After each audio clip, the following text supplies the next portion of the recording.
Welcome to the mix breakdown of my song, The Years You Stole Away, that came out on Wednesday this week instead of Monday as per usual. It was a holiday here on Monday. It was a beautiful sunny day, and I really wanted to go ride my motorcycle instead of being here in my studio under the hot lights, you know what I mean? So anyway, it came out on Wednesday. By far the saddest song I have ever written or produced, and clearly, those of you who watched the video, you probably saw that. Now, I do want to start this video by saying thank you so much for all the nice, kind comments. Obviously, there's some shit going on in my life, but you know, the Monday music thing has been super therapeutic for me, and so don't worry, I'm on the up and up now. You know, I'm got myself up, I'm dusting myself off and getting back out there and stuff. But anyway, I just wanted to say thank you to all of you who sort of picked up on the underlying message in that song. It really does mean a lot to me that you guys are, you know, caring and concerning. So anyway, let's look at this mix. It's pretty simple, and I think you guys are going to be astounded by how few tracks are on it. So let's get right to it. Filled my life with hope.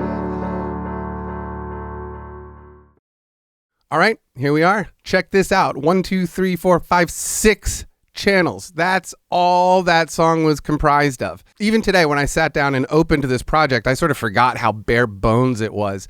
You know, when we talk about keeping things simple and how awesome, you know, simple music can be, look at this right here. This is really simple. It's as simple as it gets, right? All right, so let's start at the top with this piano sound, and here's what it sounds like.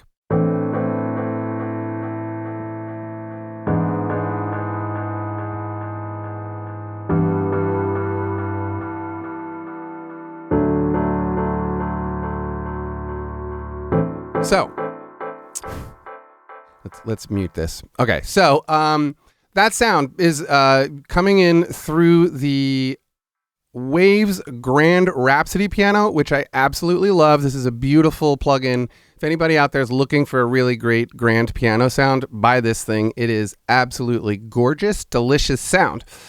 One of the things that I really wanted this piano to not be is bright. I wanted it to be dark and mellow. So here in the EQ on the Grand Rhapsody thing, you can see that I have pretty much turned all the high gain down, turned the mids down, I left the low end, turned the compression up a little bit, but I made it dark in here and in here with the regular GarageBand EQ. I'll play it with the analyzer on. The analyzer on.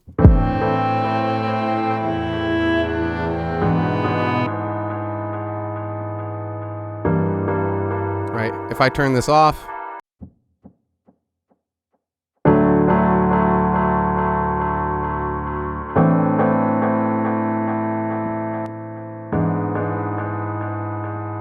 right?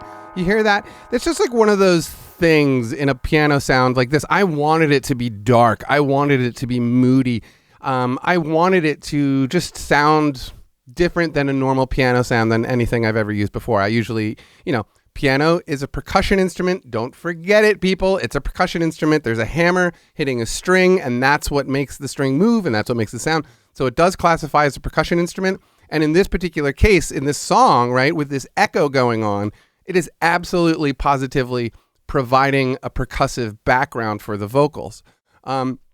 And for the echo, it's just the straight up echo right out of GarageBand, guys. Using these plugins more and more because they are sweet. It is set to 1/8 notes, and I have it repeating. I wanted it to repeat all the way to the next chord. So that's what this is doing here. All right, we're going to keep going down. These strings are, I mean, man, I am so happy. I got the Philharmonic 2 or the Miroslav Philharmonic 2 package from IK Multimedia. I will be making a review of this as I get better at using it. It's a little bit tricky. If any of you are curious about this package that they sell, it's awesome, and it does work with GarageBand. You just have to make sure that you have it coming in on channel 14 because we can't really map, as you might know, we can't map our MIDI in GarageBand. So you can do a little bit of it. It's not exactly mapping. You just tell the Philharmonic 2 program that, you know, your MIDI signal is coming in through channel 14, okay? But these sounds are so, so beautiful. I mean, it really does sound like a real instrument to me.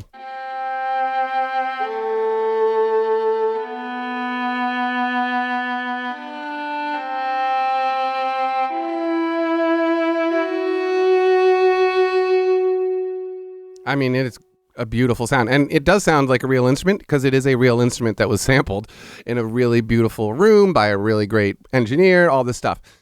This is just the viola sustain mood sound. And if we go down to the next track, these are the basses.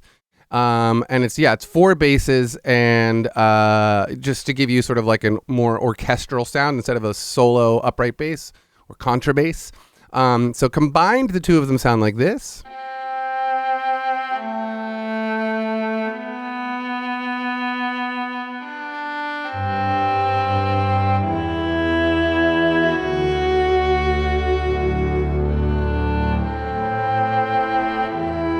How amazing are those low notes? I really hope you can hear, like you're not watching this on your phone or whatever. I mean, you can hear it a little bit, but if you're in your studio or whatever, listen to those super, super low notes of those basses. They kind of give me the chills every time I hear it.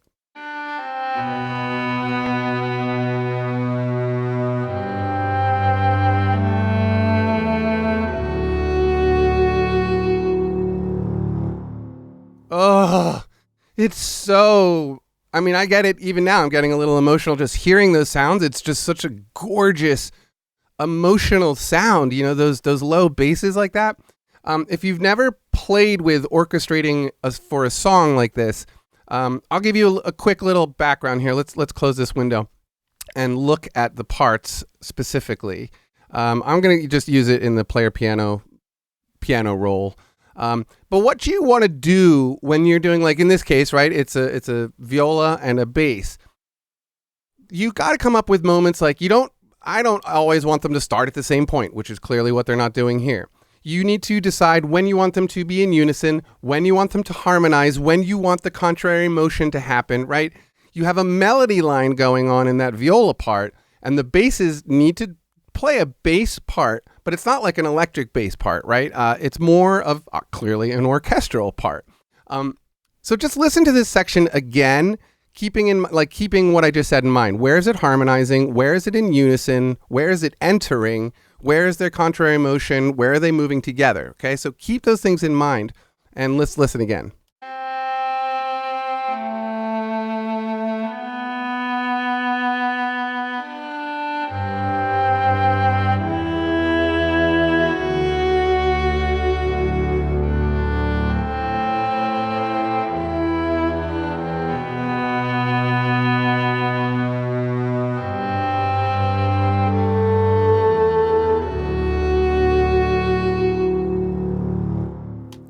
Right? So those moments where they go into unison is sort of like almost like a resolution through the section, right? But it's that tension and release, We talk about it all the time here on my channel. It's one of those things that creates dynamics. It's musical. It's interesting to listen to. But yeah, those moments of unison, I would consider those almost the release, right? So it's like it's easy to hear that part. And when they start going away from each other and doing more harmonic things, more harmonies and things like that, it becomes a little bit more tension, right? So those are the strings. That package, you guys, it's expensive. Yeah, they do have an LE package. It's like $150. Totally worth it. These sounds are stunning. Okay, so that's that. And now coming down to these vocals, which I know a bunch of you were kind of surprised, I think, I know one person in particular commented on the fact that this was the SM7B. Probably one of my favorite vocal tones I've come up with this microphone right here. So we'll come down here to the plugins. I am using the noise gate on this one because I had my window open. It was hot in here, and I think there was a fan running, and there was a ton of noise on the track itself. So if we listen to it, let's just pull one of these out, actually, and I'll show you what I'm talking about. Where are we here? Let's get this one. Okay, so let's look at this particular one, and I'll show you. Can you see that signal? Like this line here should be totally flat, and you can hear it. If I solo this out, let's just make sure the noise gate is off. And I'm going to explain to you what the noise gate does in a minute, because I feel like some of you don't know. The years you stole away, then left me here that day. Okay, so in all fairness, I should say, yes, I ended up editing these out, but I still left the noise gate on. And so listen, what you should be listening for is the moments where I'm not singing, right? You're looking at the line, the flat line here, right? Where there is noise. There's like headphone noise, me moving around noise. There's the window open noise.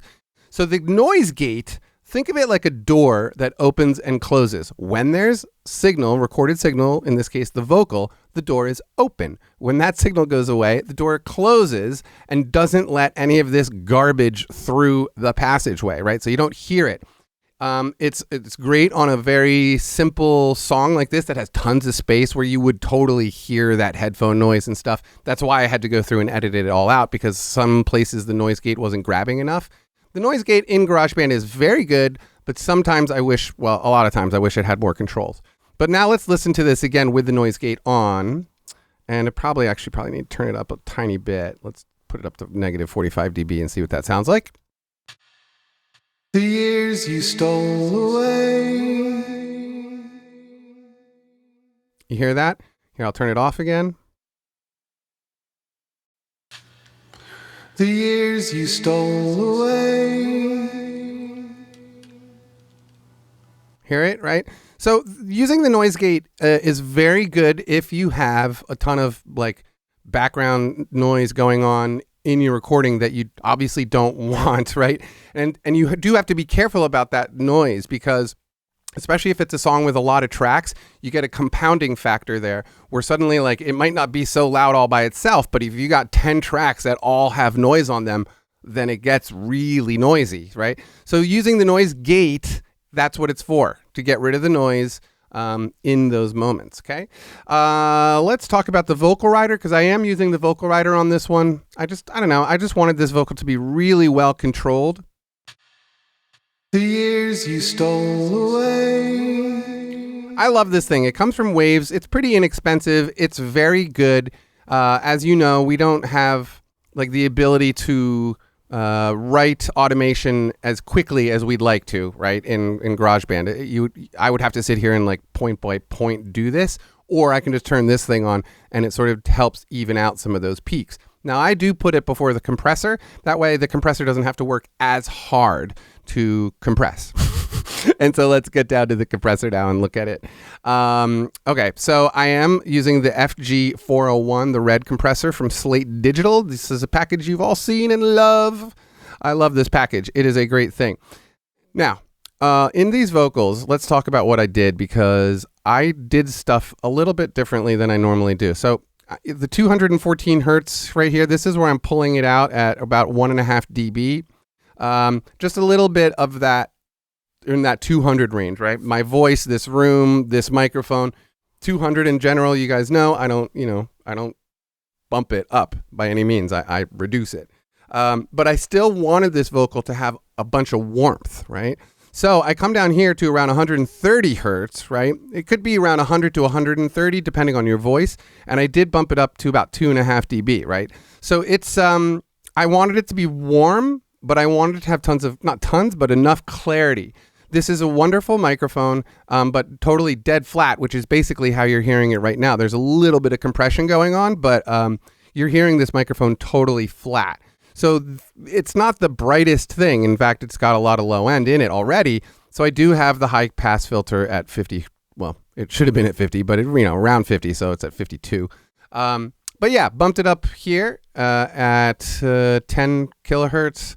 Bumped it up here at 6 kilohertz, and again over here it's bumped up, and here, right, which is at 3.2. So this vocal, like I said, I wanted to have clarity, but it had to have warmth. I wanted it to be like almost like I was singing it directly in your ears, like it was if that makes any sense. That should make sense to you.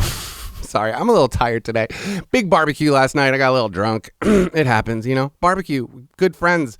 Played music, listened to music. It was awesome. Anyway, yeah, this is the vocal, EQ, and compression. Okay, so now let's look at the compressor, because even what I just said about the vocal rider, about not wanting the compressor to work too much, it's kind of wrong now that I'm sitting here looking at it, like, oh yeah, I did sort of slam the shit out of this thing for compression. I just, sometimes when you work a compressor super hard like this, you get a tone out of it, right? We're talking about saturation a little bit here. We're just talking about these plugins from Slate. They all have a different tone, but you might have to work it a little hard to hear those tones, right? So in this case, this red one will get super warm, but it's not fat, right? So let me just close this, get us back to, let's get to a section where there's a bunch of words going on. Okay. And let's look at this thing again. Watch how much this compressor is working. I was willing, I really loved you, and it's killing me. I'd been waiting. I mean, it is slamming. You know, we're going all the way to 10 dB there. So it is working really hard. But I wanted that. I didn't want this vocal to have too much of a dynamic range, in fact, right? I wanted the vocal to be like this because of the piano, because of the string parts. I just sort of felt like when I was mixing this song, I just felt like that sounded right to me. I don't know. I don't make these like conscious decisions like I want it to sound like this or whatever. In this case, I just kept dialing it until it was like, oh yeah, that sounds cool, right? So the threshold is set pretty high here. It's at negative 32.7 dB, right? And the ratio is at 4:1. So with a pretty slow attack and a pretty fast release, right? So this is just one of the things that helps get these nice, clean, even sounding vocals. If you really slam the shit out of them with a good compressor, you can get some interesting sounds. I don't always recommend hitting your compressor so hard, but sometimes it's what the song calls for. And in this case, that's what it called for, right? All right, so let's talk about the effects here because I mean, these are stock. I opened this GarageBand project and these are the stock reverbs that were just automatically loaded up here in the master track. Master echo and the master reverb. This was all exactly how it was when I opened the program itself. And on the reverb, I literally turned it all the way up, as you can see, have this delay around, midway point. But these master channel effects in GarageBand are just great, you guys. The reverb is awesome. You can change it. I've made videos about that. You can change the delay. You can change the reverb. But right out of the gate, when you open them up, trust me, these are great sounding reverbs, especially for like a heavy ballad like this song. They're gorgeous. I mean, I was really surprised. This is what I was tracking with when I recorded those vocals. I was like, I want to hear some reverb. Oh, yeah, a little delay would be cool. And then as I kept working on the song, I was like, man, I'm just going to keep those effects. They sound perfect. I mean, they really are great. I'd been waiting. You were lying to just get through it. Right? Beautiful sounds. But straight up stock, okay? So now we're down to the rhythm section. So this is a loop that came out of the loop browser. Everybody who has GarageBand X, GarageBand 10, you should be able to find this. It's Around Midnight Beat. And it is just like you can see the individual loop is, from here to here. But as you see, I chopped it up, right? So I used the rhythm section here, I think it's just a kick and a stick click on the side, a rim. It's not a rim shot. What do you got? Stick click on the side of the snare.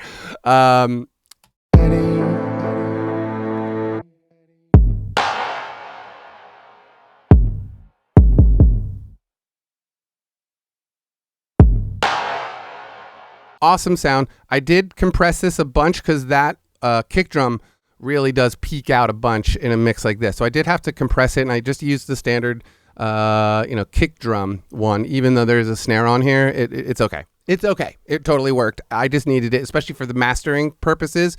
I needed to control that kick drum a little bit more. I believe if we come down here to the EQ, that I did some EQing to it as well. Yep, got the high pass filter on, pulling a little bit out of the 100. Hertz at negative 1.5 dB. And then, I wanted to tame that stick click on the side of the snare a little bit because it was just a little too brash for the song. In fact, I think somebody wrote like the claps are dispensable. It's not a clap, it's a snare. but it is certainly bright. And I didn't want to kill it because I thought it had the delay the reverb that's on that click is really beautiful and interesting and totally different from the other reverbs. So it just sort of gives a different sense of, a whole other environment, right? But let's look at, I chopped it up, right? So in the beginning here, you get just a little bit. This is a verse, and there are very, very few moments of that kick and snare in the verse. But when we get to what I'm calling the chorus and then the instrumental interlude, which is right here, I got them going. And right, it's not like a right? It's not a normal pattern, but it is enough to help lift that section of the song to bring the chorus up. Okay. So that's it. And as you can see, like it goes like nothing here, a bunch here, nothing here, bunch here, and then the whole end of the song, it is completely void of any drums, right? That's because I was happy enough with the piano part with going bum, bum, bum on those eighth notes. It was enough to create some sort of rhythmic sense, right?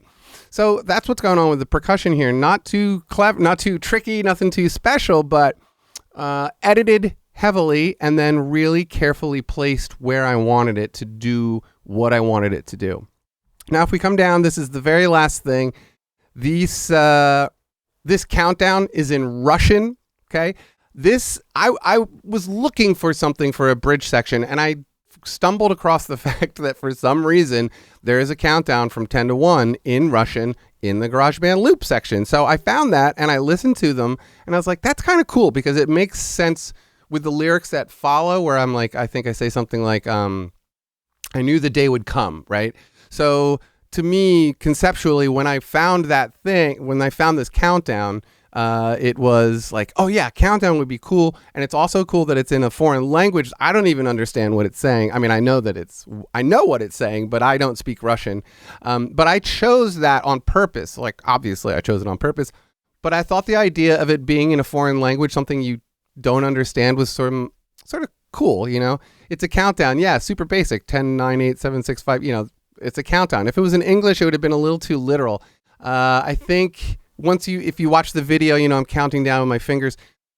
It was just sort of an artistic decision that I made, and it felt right to me. Like, yeah, it's a countdown, super basic thing, but it's in a foreign language that I don't understand.